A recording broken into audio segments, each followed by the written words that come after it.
Hello guys, bersama saya lagi dalam Alright Nopo Channel terkini. Sahabat semua, amanat daripada Menteri Besar Selangor kepada penjawat awam. Jadi untuk negeri Selangor, ya agak lama kita tidak mendengar ya. Sebab sibuk dengan perancangan awal tahun ya, khususnya untuk mentadbir negeri Selangor. Jadi siapalahkah di Menteri Besar ini dibandingkan dengan Membrit yang hanya tahu ya untuk menembuk atap dan sebagainya. Jadi menarik ya untuk pertamanya untuk kita dengar ya ucapan dan juga amanat ya daripada Menteri Besar Selangor khasnya kepada penjawat awam negeri Selangor. Jadi tanpa buang masa sahabat semua, mari kita bersama-sama untuk mendengar ya dan mengamati ya apakah intipati dalam amanat Menteri Besar Selangor. Alhamdulillah, saya merakamkan rasa syukur kehadrat ilahi dengan izinnya dapat kita bersama-sama sekali lagi dalam acara majlis sambutan amanat tahun baru 2024 yang juga merupakan acara bulanan yang dianjurkan hampir setiap bulan, khususnya dalam saya bertemu untuk menyampaikan amanat ahli tuju dan juga beberapa pandangan-pandangan kepada penjawat awam di dalam negeri kita supaya perkhidmatan, penyampaian dan juga pelaksanaan program-program kerajaan negeri dapat diselaraskan dengan lebih teratur, dengan lebih tersusun dan akhirnya akan membawa manfaat yang besar kepada rakyat, terutamanya daripada segi perkhidmatan dan juga menjaga nama dan rupa, nama baik negeri Selangor sebagai sebuah negeri yang maju, yang terunggul, yang sentiasa mendepani beberapa cabaran-cabaran. Namun alhamdulillah dalam penggal yang lepas terutamanya kita tidak pernah sunyi dengan cabaran-cabaran yang kita hadapi. Dan keadaan serta situasinya kadang-kadang tidak terjangkakan. Tak perlulah saya imbas secara terperinci apa yang berlaku di tahun 2020, di tahun 2021, di tahun 2022 sampailah 2023. Tetapi paling tidak alhamdulillah dalam pelbagai bentuk cabaran-cabaran tersebut kita mampu harungi. Bukan saja kita mampu harungi, tetapi juga kita mampu untuk mengetengahkan beberapa inisiatif dan inovasi di dalam pentadbiran dan pengurusan kerajaan negeri selama ini. Saudara-saudari, tuan-tuan dan puan-puan yang saya kasih sekalian, justru saya percaya imbasan yang telah dipaparkan kepada kita sebentar tadi, baik dalam visual-visual ataupun dalam ucapan yang akan disampaikan, dalam memori yang tersimpan dalam fikiran kita, sewajarnya menjadikan pengajaran penting kepada kita. Pengajaran untuk kita sentiasa memastikan setiap apa yang kita telah lalui pada tahun-tahun sebelum ini, terutamanya pada tahun 2023, mampu menjadikan kita lebih kuat, lebih berdedikasi, lebih cekal, lebih berintegriti dalam menyampaikan perkhidmatan kepada rakyat dan juga kepada masyarakat. Dan ia telah memberikan banyak perkara yang sewajarnya dijadikan pedoman kepada kita dalam menentukan keputusan-keputusan yang dilakukan, dalam memastikan bagaimana gerak kerja di peringkat jabatan, gerak kerja di peringkat akar umbi dapat dilaksanakan dengan baik dan tersusun dan mengambil kira kepentingan awam, mengambil kira tentang maslahat kepada masyarakat dan juga kepada keseluruhan warga dalam negeri kita harus ditetapkan dan dibuat keputusan dengan bersungguh-sungguh, dengan teliti dan juga dengan cepat. Ini adalah perkara-perkara yang kerap kali saya sebutkan ketika dalam perhimpunan-perhimpunan sebelum ini. Kalau dalam tahun-tahun sebelum ini saya ingatkan agar segera berubah, adaptasi dengan perubahan, dan tahun-tahun selepas itu kita sebut kita kena bergerak secara profesional, bagaimana menangani perbezaan di peringkat federal dan juga di peringkat negeri. Dan seterusnya kita juga kena sedia untuk mendengar dan mendapatkan maklum balas dengan seramai mungkin dan bertindak dengan cepat dan pantas di atas segala permasalahan dan isu yang berlaku. Kerana apa? Kerana fabrik dan landscape negeri Selangor ini adalah sesuatu landscape yang sangat mencabar. belum tentu anda semua, kita semua perform di beberapa tempat yang lain, di negeri yang lain, hatta di peringkat persekutuan, dan kita boleh perform dalam keadaan yang sama ataupun dalam situasi yang sama dengan ritma dan juga dengan rhythm yang sama ketika kita menjalankan tugas. Ya, dia sedikit berbeza. Bukan berbeza sebab ada keistimewaan tertentu, tetapi daripada segi demografi, daripada segi harapan, daripada segi ekspektasi, daripada segi persepsi di kalangan masyarakat dan juga rakyat, terutamanya orang yang tinggal di negeri Selangor, mereka yang bekerja di negeri Selangor dan rakyat negeri Selangor secara keseluruhan selalunya melebihi daripada ekspektasi dan juga harapan di tempat-tempat lain. Sebab itu saya selalu sebutkan dengan Datuk Siti Haris, memang ruang kepada semua pejabat-pejabat awam terutama yang baru datang di dalam negeri kita untuk mengingatkannya tentang beberapa perkara. Menyediakan masa yang secukupnya untuk beradaptasi. Tetapi tidak boleh terlalu lama kerana harapan, ekspektasi rakyat itu kadang-kala berbeza daripada departmen dan jabatan kita sebelum ini. Sebab apa? Sebab pertama, di dalam negeri kita ini memang menjadi sebuah negeri yang seperti melting pot. Menjadi wadah kepada semua orang yang datang kerana kemakmuran dan kejayaan ekonomi kita bersama. Dan saya nak ucap terima kasih sekali lagi di atas apa yang telah kita mampu laksanakan setakat ini dengan pendapatan hasil yang tinggi, dengan pencapaian tertentu sama ada daripada segi pelaburan, dengan sumbangan KDNK yang terus menerus mencatatkan peningkatan saban tahun, dan ia sebenarnya menjemput manusia dan rakyat daripada pelbagai lapisan datang ke negeri Selangor, mencari rezeki di negeri Selangor dan juga membawa apa yang dikatakan harapan, pandangan, cara hidup yang mungkin berbeza tetapi perlu kita harmonikan. Sebab itu kalau kita dengar dalam ucapan di dalam negeri Selangor, hatta dalam doa yang dibacakan oleh Timbalan Mufti sebentar tadi, kita mahukan keharmonian di dalam negeri kita. Di kalangan masyarakatnya yang berbilang kaum. Dan ini adalah satu tanggungjawab yang harus kita sedari. Di peringkat awal ketika berada di kaunter hadapan, hatta ketika menetapkan keputusan, bukan bererti kita tidak hormat terhadap bangsa kita sendiri ataupun kepada nasib keluarga kita sendiri dan juga keturunan kita sendiri. Tetapi ada pertimbangan multiracial yang begitu besar.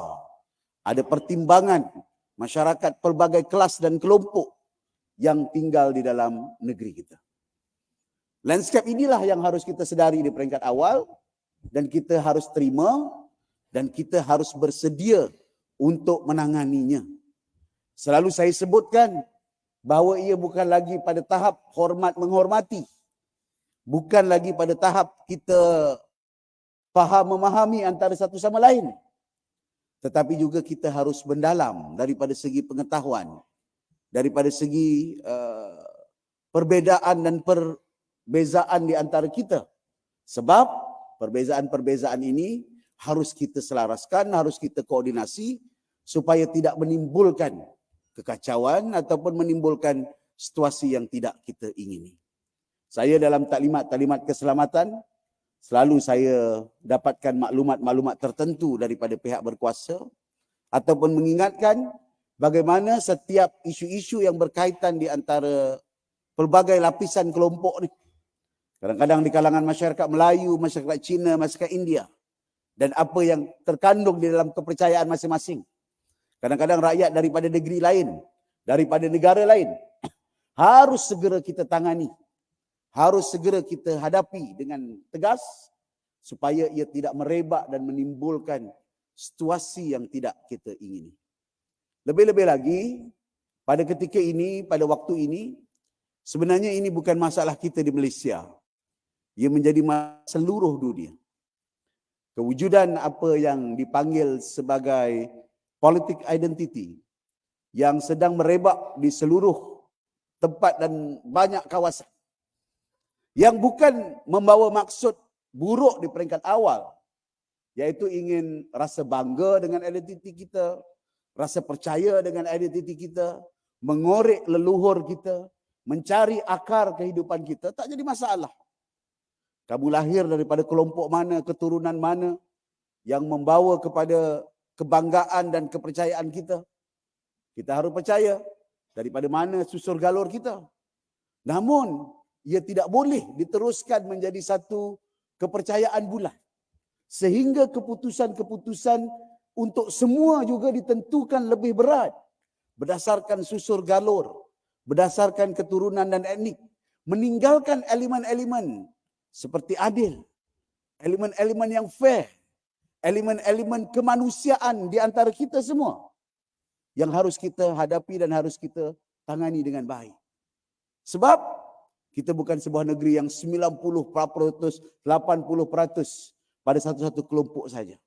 Kita ada significant numbers daripada masyarakat berbilang kaum dan keturunan dan latar belakang, dan perkara ini kalau kita anggap sebagai satu kebiasaan, membesarkan dan saya sebutkan sebagai keegoan kepada identiti itu, akhirnya kita akan spark atau timbulkan apa yang kita panggil sebagai krisis ataupun sebagai ketidaktentuan yang tidak diperlukan.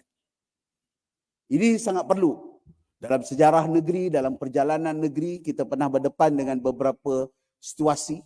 Malahan di hari-hari awal saya jadi Menteri Besar, kita berdepan dengan satu situasi di Subang, dan alhamdulillah kerana ketegasan pihak berkuasa dan kerana beberapa keputusan awal yang kita lakukan, memanggil semua pihak dan menjadi semangat dengan mengambil kira keterbukaan dan keakraban dan muafakat di kalangan masyarakat. Alhamdulillah satu persatu kita dapat tangani, walaupun saya percaya ia masih lagi tersimpan dan kadang-kadang boleh dihidupkan dan dibakar semula.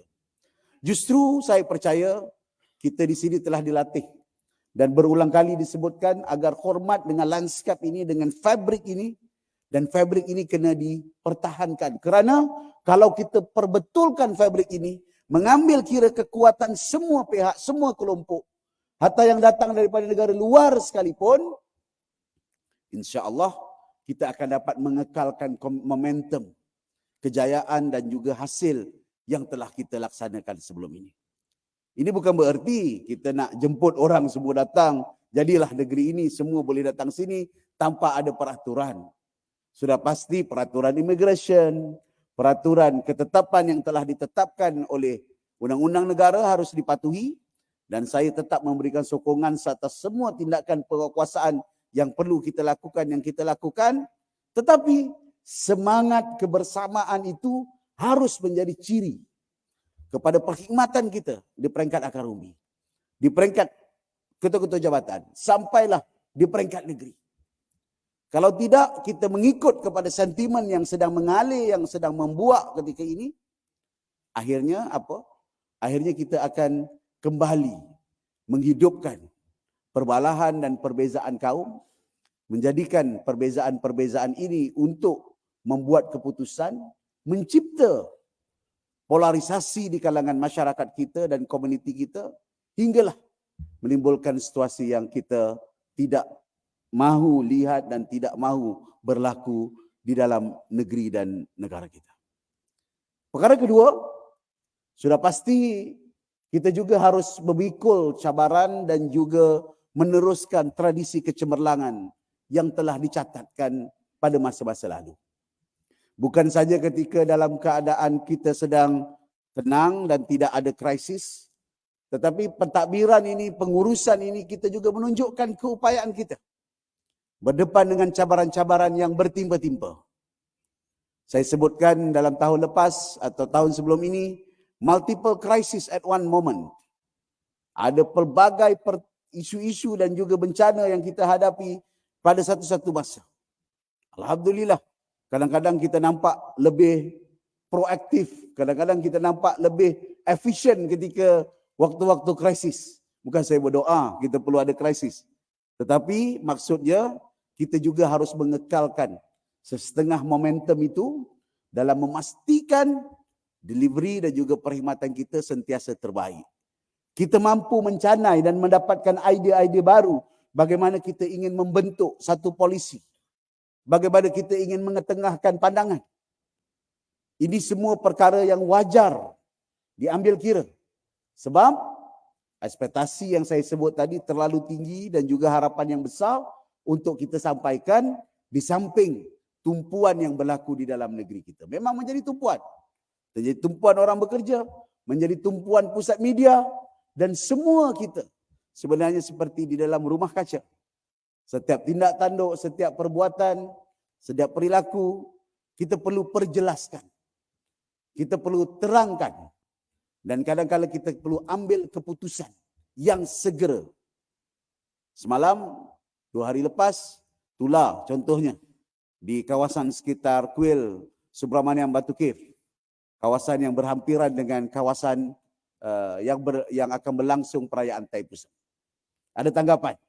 Saya sedar hal tersebut. Saya baru sedar 2-3 malam tadi. Immediate saya respon in my Twitter. Dan itulah peringkat jabatan juga kena ready.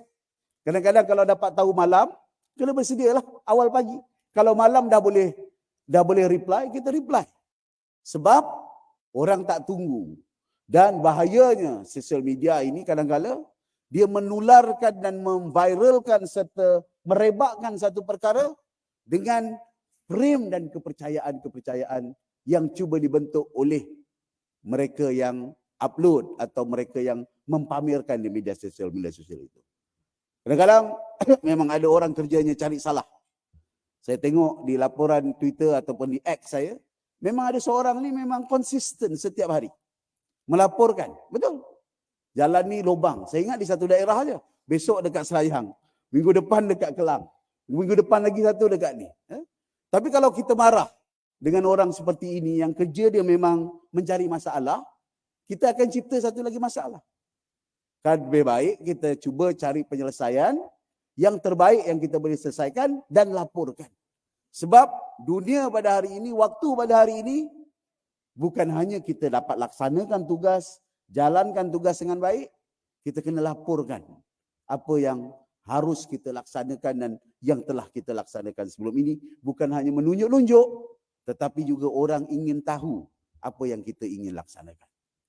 Saudara-saudari, tuan-tuan dan puan-puan yang saya kasih sekalian, sebelum pertemuan daripada ini, saya telah mengadakan 2 pertemuan. Pertama bersama dengan semua CEO atau pertama bersama dengan semua ketua-ketua jabatan yang melibatkan jabatan di peringkat negeri dalam tempoh seminggu atau 2 minggu yang lepas. Baru ini saya bersama dengan semua ahli keluarga MBI ataupun CEO di peringkat anak syarikat dan juga syarikat di bawah kelolaan MBI.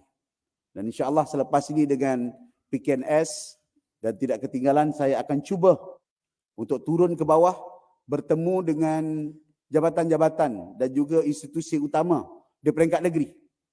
Bertemu dengan warga pejabat tanah dan daerah sebagai contoh. Bertemu dengan warga PBT sebagai contoh. Untuk kita sampaikan maklumat hala tuju penting kita menjelang 2-3 tahun ke depan. Kerana kita telah menetapkan beberapa perancangan yang saya kira telah memberikan hala tuju yang jelas kepada pembangunan dan juga rupa bentuk negeri kita, iaitu rancangan Selangor Pertama.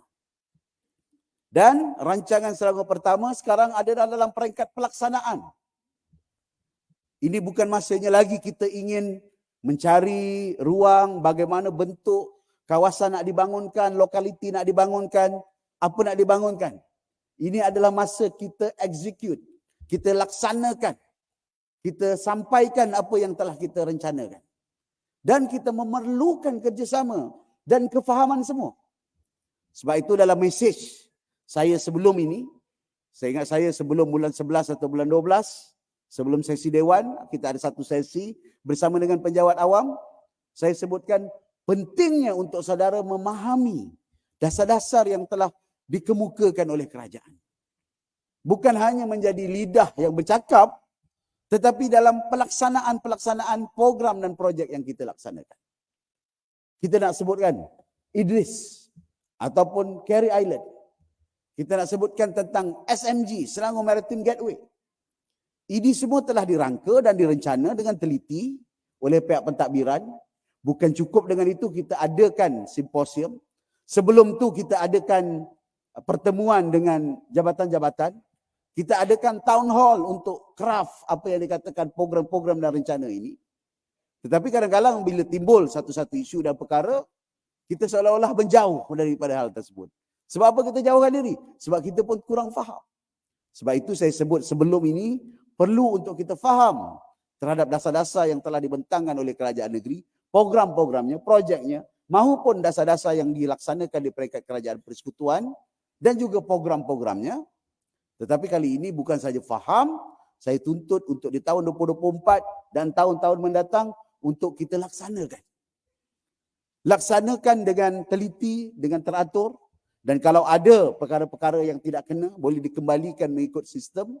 Bukan diviralkan ataupun dikeluarkan melihat sangkaan kita.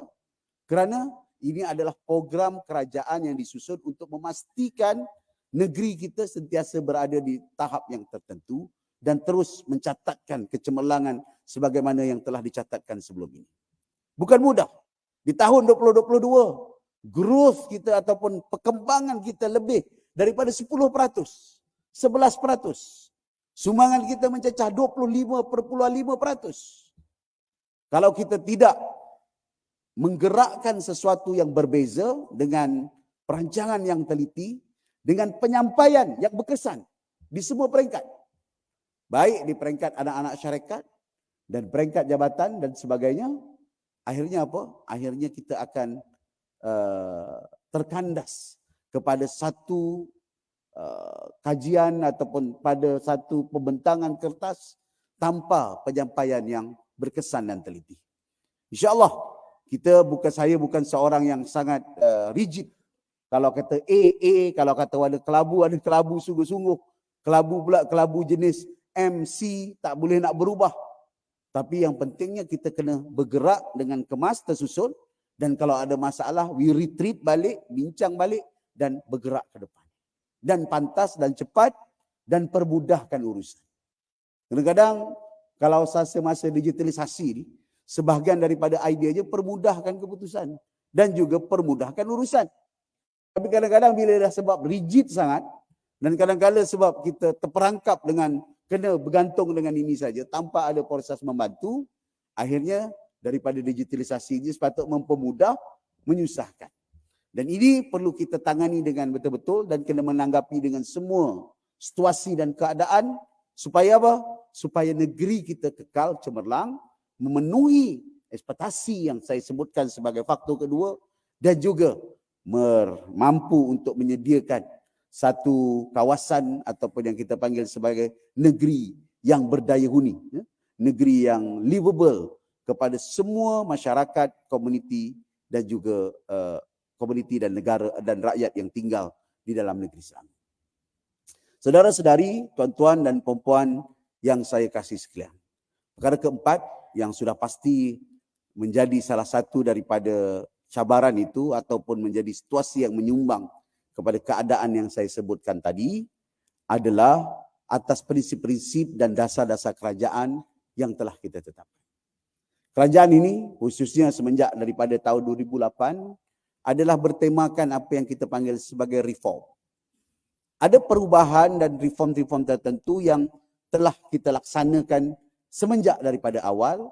Sama ada reform daripada segi institusi seperti Dewan Negeri, reform daripada segi pendekatan pentadbiran dan pengurusan di peringkat jabatan, dan juga yang penting reform daripada segi minda, daripada segi corak fikir, daripada segi kita bertindak dengan budaya, komuniti dan masyarakat kita yang sama-sama kita ingin gerakkan. Budaya reform ini bukan bererti nak jerit reformasi ataupun ikut political party. Tetapi reform ini perlu untuk memenuhi kepada perbezaan dan perkembangan-perkembangan zaman. Digitalisasi sebagai contoh ataupun program di atas program untuk meningkatkan kemahiran dan juga kebolehan kita dalam jabatan secara online dan sebagainya sebagai contoh, Itu tuntutan zaman. Dan itu perkembangan besar tentang sebuah perbandaran, tentang sebuah negeri, yaitu smart ataupun pintar. Dan ia menuntut satu culture dan budaya yang berbeza. Maksud salah satu budaya dan culture yang berbeza tadi yang saya sebutkan, we have to ready 24 hours as the system ready 24 hours. Kita tak nak sistem bersedia 24 jam, sumber manusianya bekerja hanya 7-8 jam.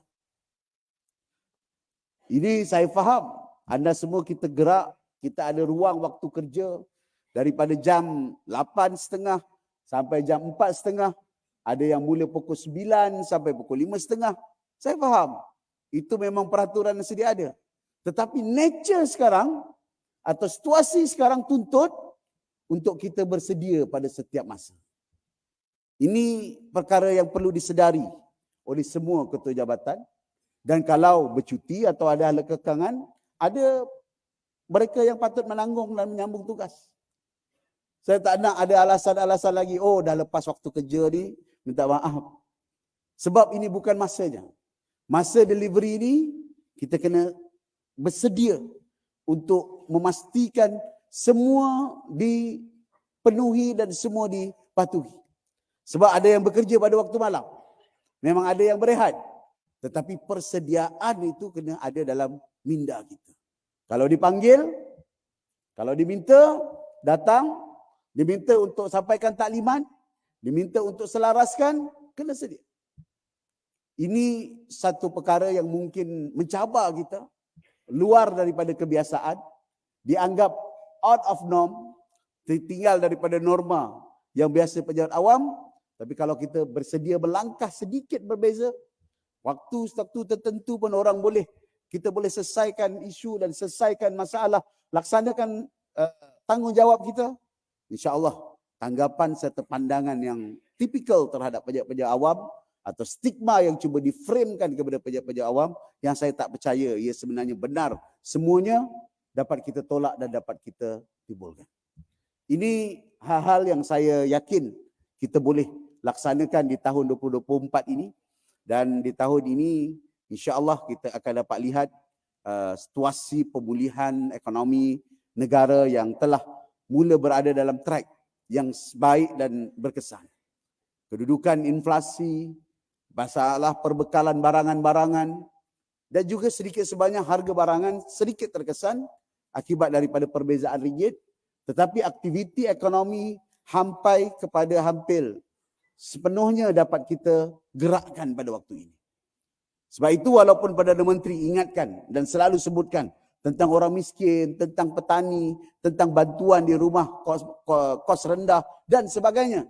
Tetapi hala tuju dan pergerakan ekonomi dengan pembentangan New Industrial Malaysia Plan, dengan pembentangan penggunaan tenaga baru dalam negara kita, dengan gabungan rancangan Selangor yang telah kita gerakkan, dengan pembentangan belanjawan. Tahun depan akan ada, tahun ini akan ada kajian separuh penggal, rancangan Selangor pertama dan pelbagai perkara lain. InsyaAllah saya yakin dan percaya kita berada dalam track yang betul setelah saya mendengar taklimat beberapa pandangan ekonomis dan juga pandangan ahli-ahli ekonomi. Sebab itu di saat ini, kalau sebelum ini orang datang dengan persoalan, orang datang dengan permasalahan, orang datang untuk tangani isu dan juga hal-hal akibat daripada kesan pandemik dan juga kesan ekonomi, dengan kerancakan ekonomi yang datang kepada kita apa dia? Kerja. Sebab itu kita tak boleh dalam pace 2-3 tahun lepas, kita kena bersedia dengan rhythm yang lebih cepat, yang lebih tepat dan juga bersedia untuk menangani situasi-situasi baru yang timbul. Termasuk bekerja ataupun berdepan menyelesaikan masalah dan perkara di luar waktu kerja. Bukan saya maksudkan kita setiap hari begitu, tetapi aturkan dengan baik sistem kita, program kita, sistem sosial media kita. Saya tengok sosial media semua jabatan dah ada, alhamdulillah, adminnya pun dah ada, tapi admin pun ikut waktu pejabat. Kadang-kadang waktu dah timbul malam lah. Admin kena sedialah, arahan kena dijelaskan. Kalau tak cukup maklumat disampaikan. Paling tidak saya perlu dapatkan maklumat lanjut esok. InsyaAllah kita akan terangkan. Ini semua adalah perkara-perkara yang harus jadi norma baru. Harus jadi kebiasaan. Sebab tadi yang saya sebut tadi, beberapa perkara tadi, berdasarkan kecemerlangan dan 3-4 faktor itu harus kita pikul untuk meneruskan rupa bentuk pentadbiran pengurusan kerajaan kita, kerajaan negeri.